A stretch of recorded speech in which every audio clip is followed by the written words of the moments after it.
Hey y'all, so I'm back with another video. I'm back here with, what is it? Real Housewives of Beverly Hills, season 10 episode. I don't know what I'll put in the bottom.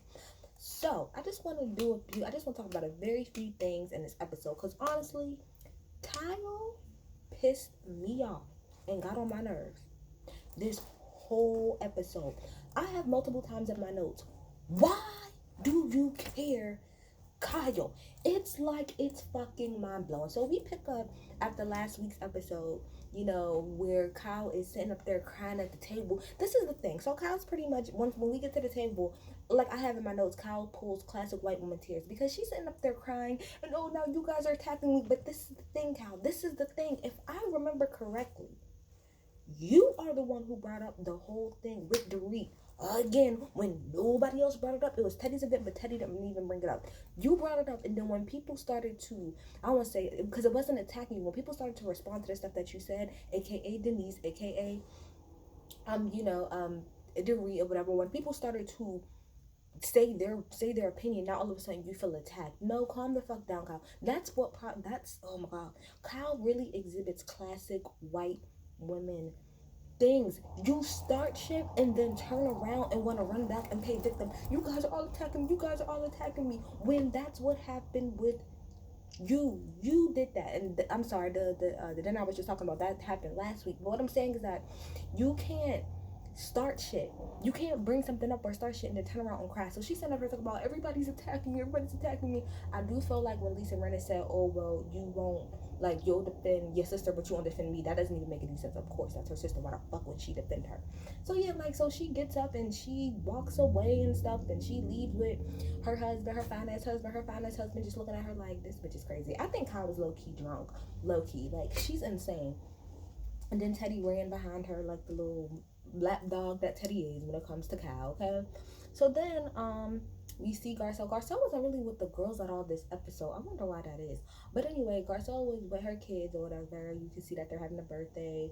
And she talks about how she didn't really get, like, she doesn't think that her kids know about the fact that their father had an affair, and how when everything happened, how she quickly wanted to hurry up and move past everything so that they could co-parent. I think that that's good, that she wanted to just try to make it normal so that we're to co-parent him. But I also think that she needed to take the time to really process the type of hurt.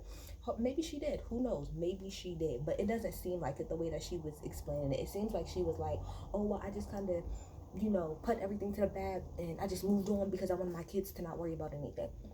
Not necessarily the best thing, Garcelle. Then we get on to the party. Lisa's kids or whatever, daughters, is having they have a fashion line or whatever, and I think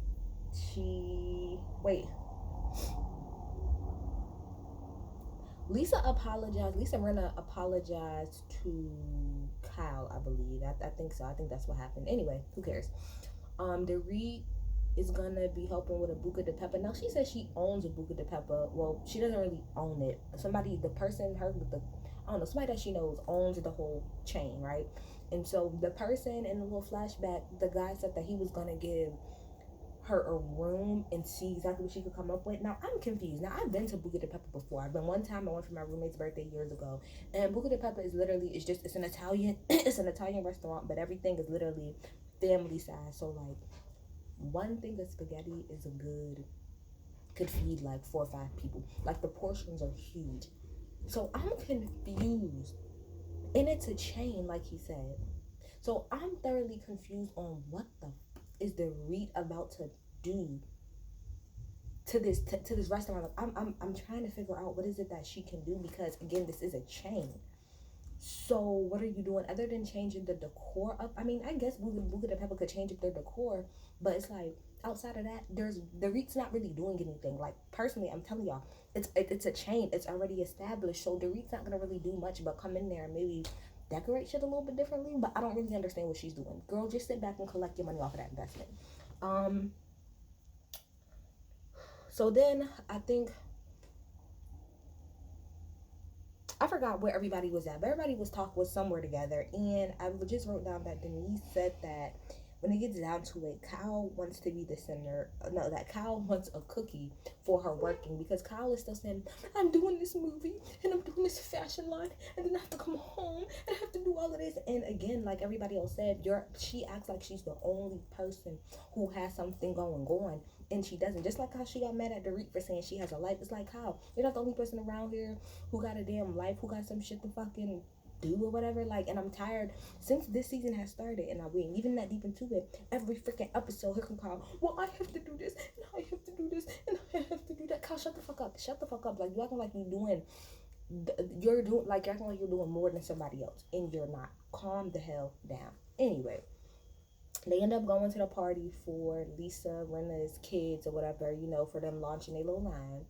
And so when they first get there, like I'm talking about, as soon as they get out the van or out the Sprinter, Sutton says to Dorit, "Oh, I'm gonna flip the fuck out." And I had to pause. I said, "What the fuck? We just got here, Sutton. How are you snapping out when we just got here?" And so Dorit was confused. So she was like, "What are you talking about?" And then she said, "Oh, well, I don't know if the makeup guy is here." And Dorit is like trying to figure out, like, "Well, I think maybe you should calm down." Like she's like, "No, don't talk to me right now. Don't talk to me right now. I'm gonna snap the fuck out. I'm gonna snap the fuck out." Da, da, da, da, da. And I guess come to find out, because she has told multiple people, which I'm gonna get to that in a second. It shows multiple flashbacks of her telling multiple people that I guess her and Lisa Rinna share the same makeup guy. But her and the makeup guy went into business together and to do like some glam app, but for whatever reason it didn't work out. So she has issue with him.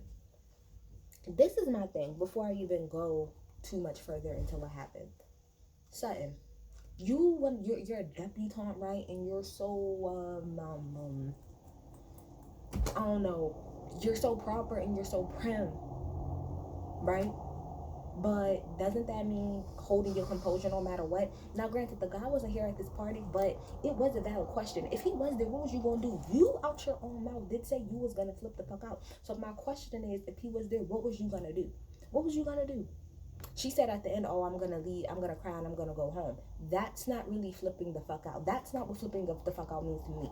If I know that somebody's gonna be there, all I'm gonna say is, "Oh, well, if he's here, I'm going home." Not I'm gonna flip the fuck out. Flipping the fuck out means tearing some shit up and then going home, either getting put the fuck out or going home. So anyway, we go through the party and everything like that. Let me see. You see Kyle and Denise standing next to each other, and you could tell it's kind of awkward. And Kyle kind of gives a half-ass apology. I do agree with Denise. That was a half-ass apology. That was you trying to make excuses. And Kyle told Erica, "Oh, well, I feel like everybody was ganging up on me." Nobody. It wasn't everybody ganging up on you. That's what it pissed me off that even Teddy said that. Nobody was ganging up on you. You said a statement. You said that these are a bunch of fake bitches. You said that nobody was being honest. And so now can't nobody call you on that or ask you why? That's dumb as fuck, as Denise said later on. So, anyway, Denise was pissed. Like, you could tell Denise was pissed off. She's tired of Kyle. Like, I don't know what's going to keep happening, but she's sick of Kyle. But everything that Denise said about Kyle this episode is true. Kyle really do feel like she's the center of attention. To me, Kyle has the neeeooowwww complex, which is because she's like the person who's been on here pretty much since the beginning, and she's been on here for such a long time. She feels as if everything pretty much runs through her. Everything centers around her. But to be quiet as kept, Kyle, you're fucking boring. Like, quiet as kept, you're boring as fuck. Like, nothing about your life other than your fine ass husband is very interesting. And when you want to snap the fuck out, and a lot of times you snap the fuck out of nothing. The most entertaining thing, even though it was sad, was your relationship with you and your sister. And when you and Lisa Rinna went, Lisa Vanderpump would hang out, outside of that, you're boring as fuck. Like, you could be on here a long time, that doesn't mean anything. Like, you should take a look at the Real Housewives of Atlanta and see how fast you can be replaced. It's not that hard, okay? All right. Then we have, so we're at the dinner or whatever, and Dorit pretty much brings up the whole situation with Sutton, and Sutton saying that she's gonna snap out, and then Lisa Rinna's like, "Well, why would you do that? Like, that doesn't even make any sense." So Lisa Rinna starts getting all hype, and then Sutton gets all hype, and she starts crying. This is my whole thing about that whole situation. Number one, it was not necessary for Dorit to bring that up. It was not necessary for her to bring that up. It really wasn't. At the same time, I can understand why she brought it up. I get it, because it's like, I don't even know, because this is the thing. I don't know if she ever really even explained to her like what the whole situation was. Maybe she did and I completely missed it. But I will say that there really was no real reason for Dorit to bring up the whole situation. However, once she did, Sutton, instead of you crying, because this Sutton, you one of these bitches too. You like to throw the rock. You also one of those people who you like to start shit, but you so quick to break down and play fucking victim. Now I'm not saying in this situation you was victim, but you be so quick to throw darts, throw shots at people, but then you can't fucking take it because you want to. This is the second time in 2 episodes we done seen you break down and cry over fucking nothing. Over nothing. Simply because these girls is coming at your ass, and she turned around and got mad at Lisa Rinna and was like, oh, you brought me into the situation, so like you should be jumping and giving me the sword. Pretty much saying Lisa Rinna brought me onto this show, so now all the girls getting on me. Why aren't you having your back? You haven't paid attention to this show. Clearly there's massive people who they brought on and they're not cool with anymore. That happens on almost all of these fucking reality shows. You ain't no different just because I brought you in and introduced you as a friend. Like, girl, I'm doing a job just like you have a job to do. So I feel like Sutton crying and having the whole meltdown, I feel like it was unnecessary. I feel like Sutton did that because she know that she was wrong, like Dorit said. Cause fucking Sutton was like, oh, well, when I said I was going to flip out, that means I was going to cry and go home. Like I said, I don't know flip out to me cry and go home. Flip out to me, I'm about to set this shit on fire. Which is, I can low-key understand why Lisa Rinna got a little bit upset, because it's like, why would you even come in here with that type of attitude? Why would that even come out your mouth? Like, why would you even put that energy out there that you're about to fuck my daughter shit up just because you see somebody that you don't like? Now, one thing I did not agree with at all with Sutton is talking about some, oh, well, you should know that this is about business and it's nothing I want to talk about, but you brought it up. It's the same thing with Kyle. You brought it up, but now you don't want nobody to talk about it. They showed 2 different flashbacks of you telling 2 different groups of the girls about the situation, but now you don't want to talk about it. You brought it up, like Dorit said. How you get mad at something that came out of your mouth? You came out your mouth when you stepped out the van and brought that shit up. Not her. So you don't want to talk about business, then keep your mouth shut about business, period. Point blank, period. So that's that. So then, yeah, I put in my damn comments, stop crying something because it's getting my fucking nerves. You're grown ass woman, stop fucking crying. So then we get into the whole thing with Denise and Kyle. Yo, Denise is the MVP of this episode. I'm sorry. Denise was digging in that. She was digging in Kyle's ass tonight, and everything that she said was fucking facts. This episode in particular, Denise didn't lie not one time about anything she said about Kyle. So they're sitting at the table, whatever, and Kyle was like, trying to tell everybody to leave Sutton alone, da da da. So Denise called her out. Well, Dorit was like, well, here's the thing, Kyle. You can't now tell us to be quiet when we're trying to be honest. You said last time that all of us was fake and nobody was being honest. But now I'm trying to do that and you're trying to stop me. And so then Kyle's like, oh, well, no, it's not that. I'm just trying to say you should leave her alone. So then Denise jumped in. She's like, look. I'm going to put it the fuck out there. You called all of us fake ass bitches and I want to know how. And so then Kyle starts fumbling over her words like, oh, I don't really want to talk about it. I don't want to talk about it now. Kyle, you can't do that. Like they said at the table. You can't call us the fuck out and call us off by our name and then not try to explain why the fuck you just said what you said. That doesn't make any sense. So she said, okay, well, not trying to pick on you, Denise, but I'm going to use you as an example. So prior to this whole situation, well, she got mad because number one, she defended Dorit about the whole glam thing. She said, and I just find that funny because like last year, you the type of girl to wear nothing but jeans and pants and stuff, and now you all glammed up and you had a whole ice sculpture at your thing, and I just find that weird. And before Denise could even get it out her mouth, I'm like, Kyle, how does that make her fake? How does that make her fake? And Teddy says, Dorit said something, and it kind of brought it all back circle to me. I'm gonna get it to y'all in a second.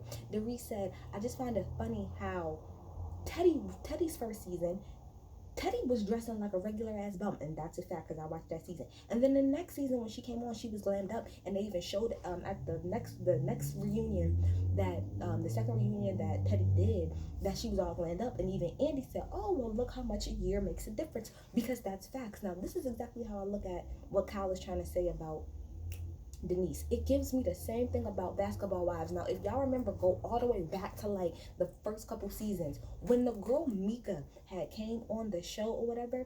And if y'all remember that reunion, that classic ass reunion where Evelyn was like, "You not part of the circle. Like you ain't part of the circle. Like you can't hang. Like you ain't part of the clique. Like you wanna be like us." And Evelyn said in that reunion, like, "Girl, you pretty much is trying to copy off of us. Before you came on the show, you wasn't rocking this. You wasn't rocking that. The minute you come on the show, now you got these bags. Now you want to wear these earrings. Now you want to do this, that, and the third." What Kyle was pretty much trying to say to Denise is, "Oh, the bitch, at the end of the day, I see what it is. You was a whole ass bum, and it wasn't until you came around us that you wanted to start to act like you had some money, or you wanted to start acting like you're upper echelon, when in all reality you're not." That's what Kyle was really trying to say. Kyle was trying to say, "Bitch, you're playing above your actual means. Like you trying to step in and come through, and I'm not trying to have that." That's what Kyle was really saying.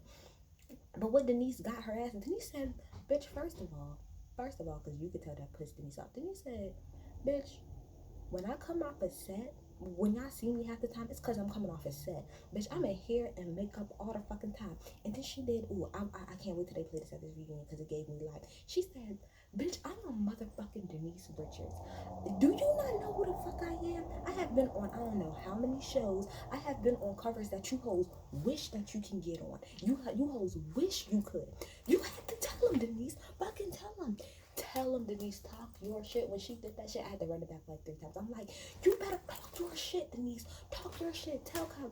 Bitch, at the end of the day, get mad, Kyle, because you wish you could be me, bitch. You wish. You're mad as hell. You fucking hating and you wish. And bitch, at the end of the day, like she said, I'm motherfucking Denise Richards, and you, Kyle, could fucking never.